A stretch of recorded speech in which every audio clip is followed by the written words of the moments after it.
दोस्तों नमस्कार, मैं हूं केशरी पांडे और आप देख रहे हैं अनकट क्राइम कवरेज। दोस्तों आज की डेट में, आज के समाज में ऐसा प्रचलन हो गया है कि आदमी कितना स्वार्थी हो गया है, कितना गिरे हुए विचार वाला हो गया है, इसका आप अनुमान नहीं लगा सकते।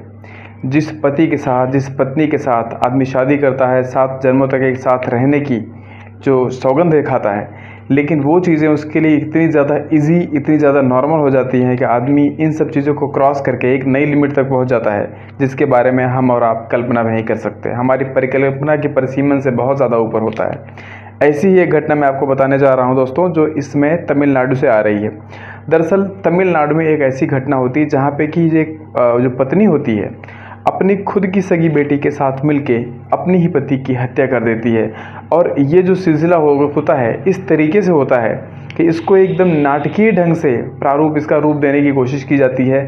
लेकिन वही बात है कि शातिर कितना भी बड़ा शातिर क्यों ना हो, जब पुलिस अपने तरीके से पूछताछ करती है तो सारी की सारी घटनाएं, जो सारी की सारी चीज़ें जो होती हैं वो सामने आ जाती हैं।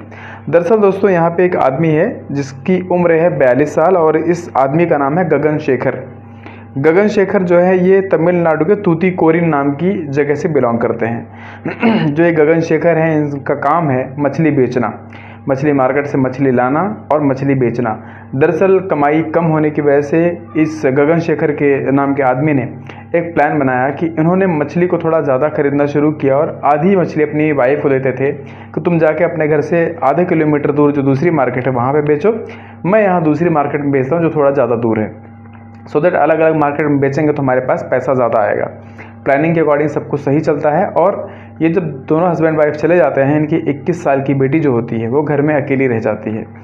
21 साल की बेटी का अफेयर जो होता है पड़ोस में ही रहने वाले एक 24 साल के लड़के से हो जाता है। और 24 साल के लड़के से अफेयर होता है तो ये दोनों घर पर नहीं होते हैं, बार बार वो लड़का इनके घर में आता है, मोस्टली 2-3 दिन में छोड़ के 1-2 घंटे इनके कमरे पर रहता है और जब मर्जी चला जाता है।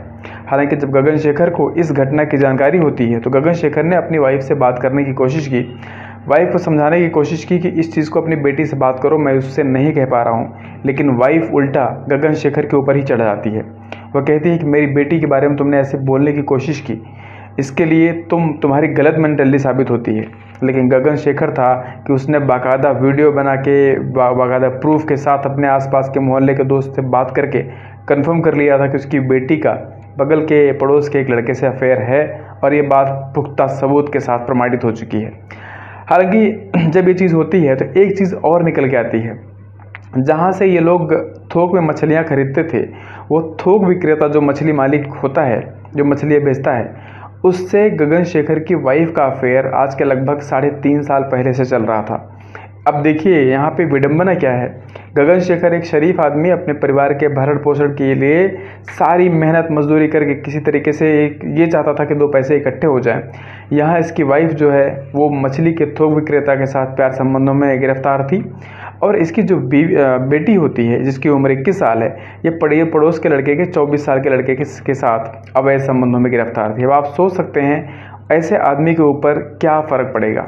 दोस्तों यही फ़र्क पड़ा गगन शेखर के ऊपर।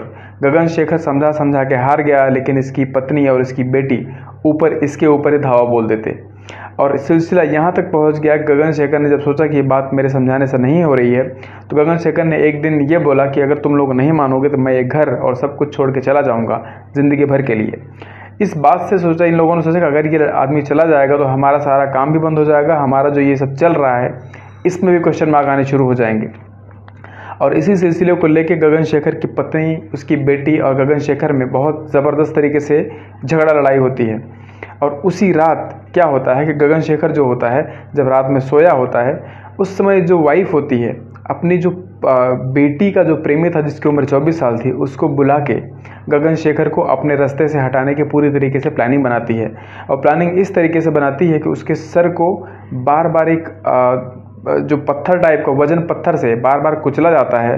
और जब उनको लगता है कि बिल्कुल शरीर उसका शिथिल पड़ गया है गगन शेखर का, तो उसको स्कूटी पे उठा के आगे बोरी में भर के उसको दूर के जंगलों में ले जाके, जिस जंगल का नाम मैंने अभी आपसे बताया था, तूतीकोरिन नाम का जो जंगल है, उसमें ले जाते हैं और इसके शरीर को वहाँ पर ड्रॉप कर देते हैं। हालांकि 3 दिन बाद जब वहाँ से ज़्यादा बदबू आने की लोगों को फील होता है, वहाँ के आसपास के लोगों ने बोरी को हाथ नहीं लगाया और पुलिस को कॉल किया गया। पुलिस जब आती है, पुलिस ने उस बोरी को खोला, उसमें शिनाख्त करने की कोशिश की तो पुलिस के हाथ पाँव फूल गए। पुलिस ने जब इन्वेस्टिगेट करने की कोशिश की तो पहली बात तो वाइफ और बेटी ने रो रो के यही बोला कि मेरे पापा पता नहीं कहाँ गए, मेरा पति पता नहीं कहाँ चला गया। लेकिन जब पुलिस ने बीवी को और बेटी को अलग अलग जगह पर ले जाकर पूछताछ करने की स्ट्रिक्ट तरीके से कोशिश की तो इन दोनों के उत्तरों में ज़मीन आसमान का फ़र्क था।